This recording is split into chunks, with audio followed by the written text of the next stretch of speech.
So I'm sealing this fence charger off this electric fence here. And this is where we had our cows all winter and this spring. So I don't really need to keep it up on this fence, so we'll move this one down to the river. So today the first thing I want to get done is just finish getting that electric fence ready down there on the river, so we can move these cows out of the Quonset here in the next couple of days, just once it dries up just a little bit more. We're supposed to have some pretty nice days this week and not a whole lot of rain it looks like, so hopefully it dries out pretty quick. Piper, go!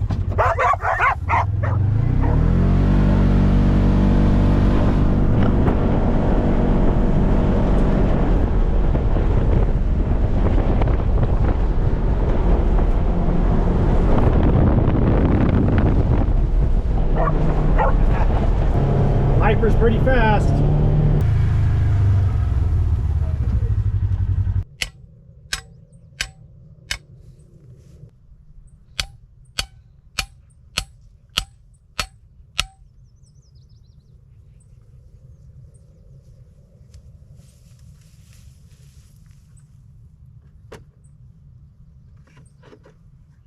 So I just took that wire wheel to this ground rod just to try to clean it up a little bit. It had quite a bit of dried up mud on there and a bit of corrosion from being in the ground for so long.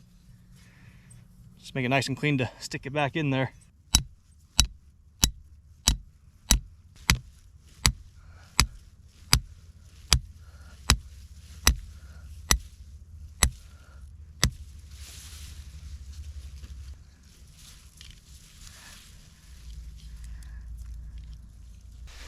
I forgot my post pounder. That's why I was pounding that T-post with that hammer.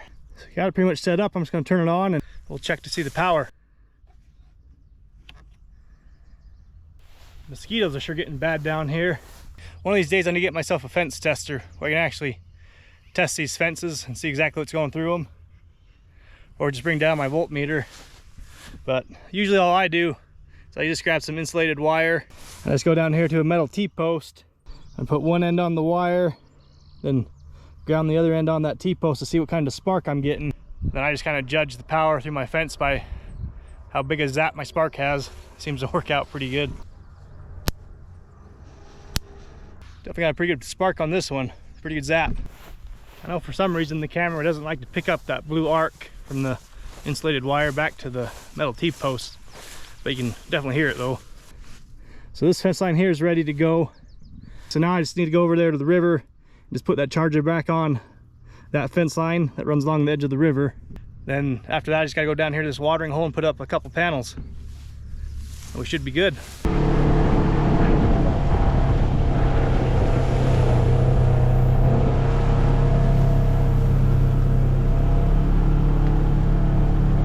So I've already got my ground rod and everything set up on this fence. I just need to put the charger back up. I just have to move these chargers around a bunch of times, just to different electric fences that we have.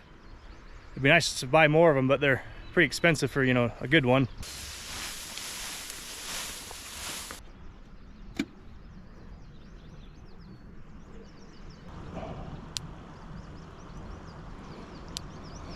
So I'm not getting near as much zap out of this fence. I think what the problem is I've got two wires on this fence, and there's a couple stretches where the grass is really tall and it's getting up in these wires.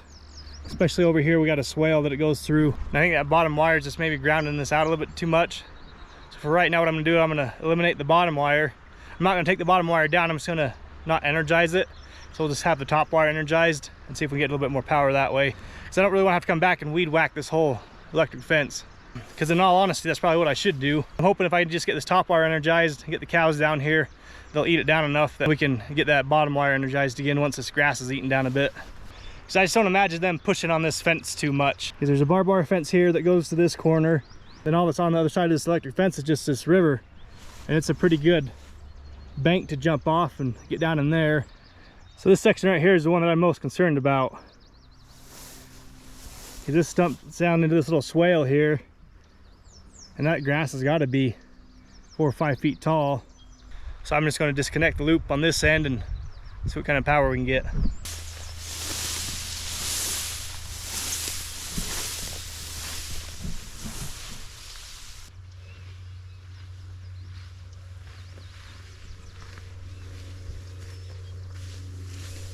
I am gonna have to knock down some of that grass in there.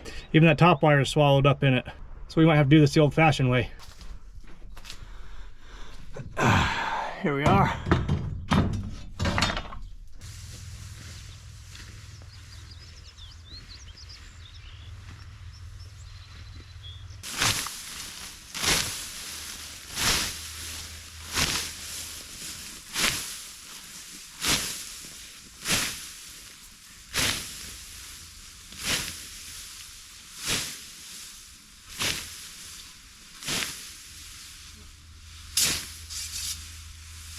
Weed eater might have been the easiest way to do it, but some of these stems on this quack grass is so thick that the weed eater just seems to have a hard time with it, and so that size seems to be the best way of doing it. I know that thing's older than I am, doesn't have much life left in it, but I still try to use it every now and then, especially on jobs like this. Just a few more feet to go. And we'll be about done with this. That looks a lot better. Let's go see if we got any more zap coming off our charger now.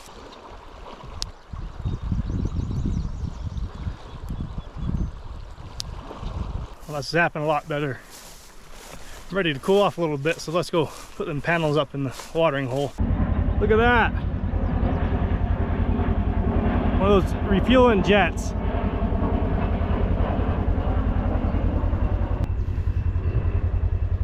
Don't see that every day. So I've got 2 or 3 beat up panels I'm gonna put across here just to give these cows and calves a little bit of a watering hole. And I even thought ahead today. And I came prepared with some flip-flops and shorts.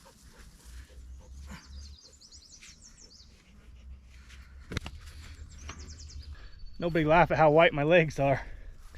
They don't get to see the sun much.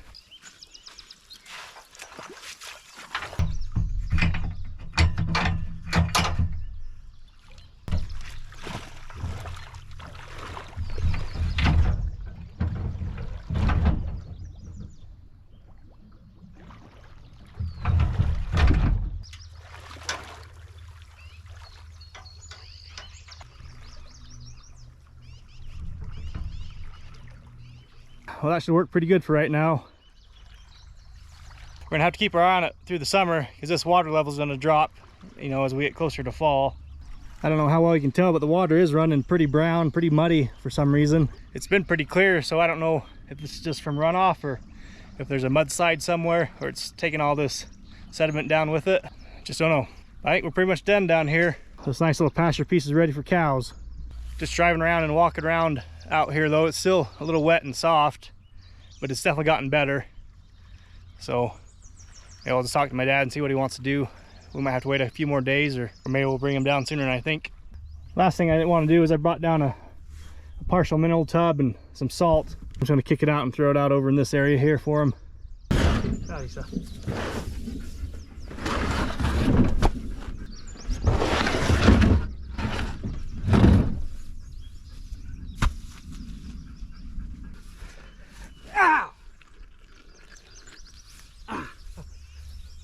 Electric fence is working.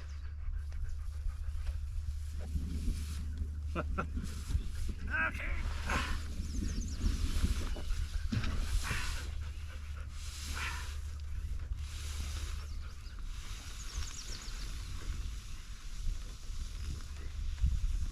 Looks like we're finishing up just in time too. A little bit of rain clouds coming over the hills. So after watching a few other people's videos online on YouTube, I'm not going to complain about the rain anymore. So I've seen a lot of people really dry and really hurting for rain, so I better not complain about how much we've gotten so far. So if any of you watched my video from the other week, you know that we got some frost the other morning. Looking out through our fields though, I don't think it did much damage. I see a couple of these alfalfa plants that have a few kind of yellow leaves, but not too many. A few of these ones in here. Got a little bit yellowed also. But I think we made out okay for the most part. But what we're concerned with right now is just when we do cut is getting it to dry. You reach down in here in between these stems. It's just mud underneath there. So it's hard laying down this wet hay right on top of mud and expecting it to dry at all. And look at my boots just walking through there and how wet my pant legs got. But like I was saying, I'm not going to complain about the moisture. After watching some of them other guys' videos and seeing how dry it is, I feel like we're pretty lucky. Like some of them guys were even wondering if it was worth the diesel cutting what they were cutting. So we think it's finally dried out enough to move these cows and calves down to the river, at least as dry as it's going to get in the next little bit. We're probably just going to have to make 2 trips with these. There's probably a little bit too much to get them in one.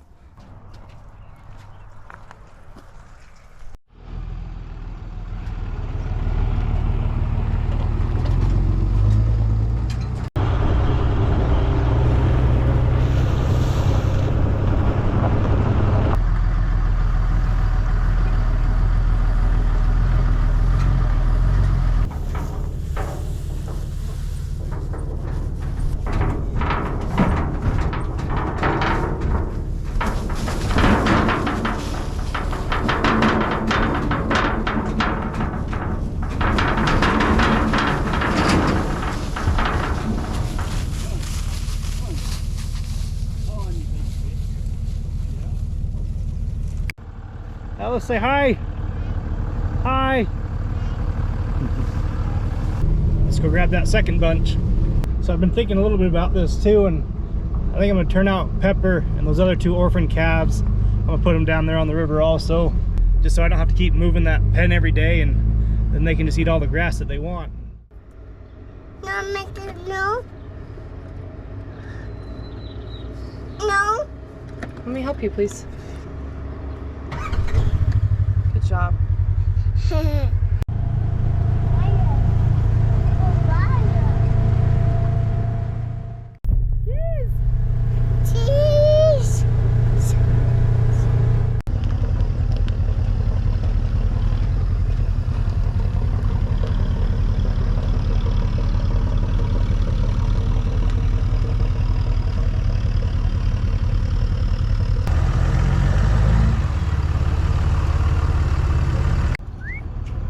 Bye, Barisa.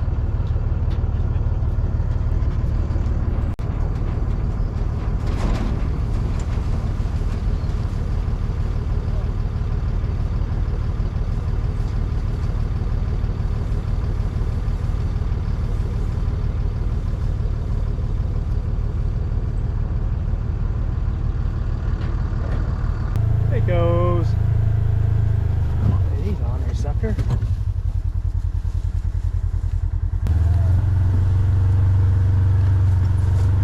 Jeez.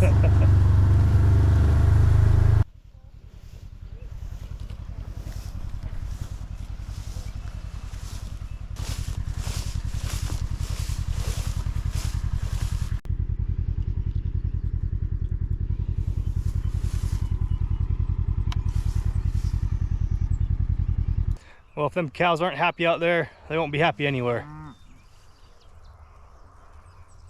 It's nice to get them out of that Quonset and off eating that dry hay. They're pretty excited to get out here on this grass. So we'll just keep a close eye on them for the next couple days and make sure they don't get out anywhere. But I don't imagine they're gonna push on any of these fences too much.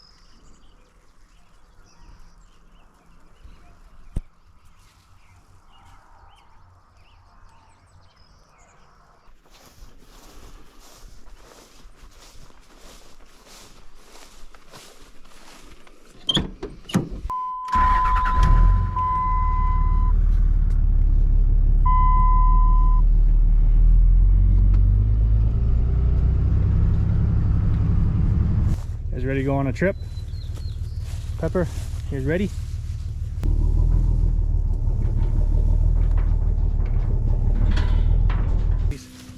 Come on, cavies. Come on. Come on. Come on. Come on. Yep.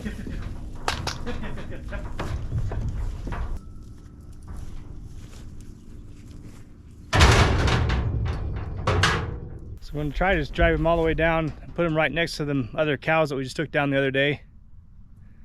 It rained a lot yesterday, so hopefully it's not too muddy. Don't get stuck.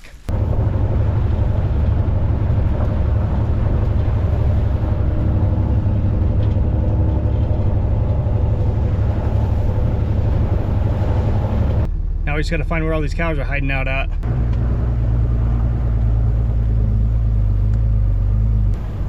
Oh, I see them right under that tree there.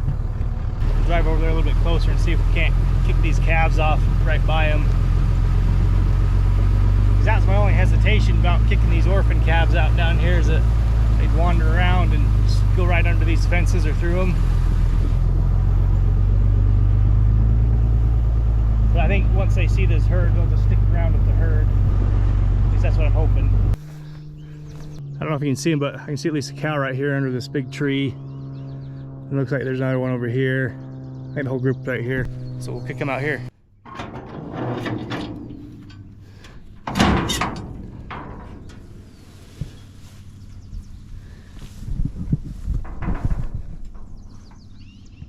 Oh, gibbies.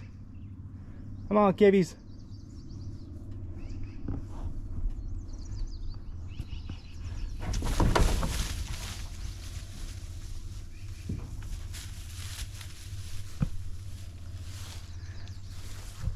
Oh, gibbies.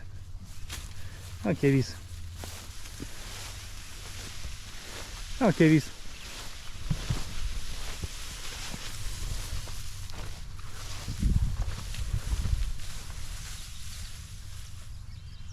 So I'm hoping they join up with this herd down here. They at least made eye contact with them, so we'll see what happens. I just think this will be better for them. They got all these trees and shade that they can take shelter under, and they can run around and stretch their legs and not be so confined in that little pen. So hopefully this wasn't a mistake. Like I was saying, all I'm really worried about having them down here is that they're gonna crawl under these electric fences and just crawl into places that we don't want them in. But I dumped them off kind of right there by the watering hole, so hopefully I'll be a pretty high traffic area and they'll just join up with that herd. And we won't have any problems. So if I would have thought a little bit more ahead about this, what I should have done once I decided to turn these calves out down here, like when we were hauling those 2 loads of cows and then yearling steers down here, I should have just stopped in at the house and loaded these orphan calves up and took them to the corral and mixed them in with them cows and steers, and then took them down with a group instead of bringing them down separate. I guess you live and learn. So hope you guys enjoyed the video, and thanks for watching. Have a good day.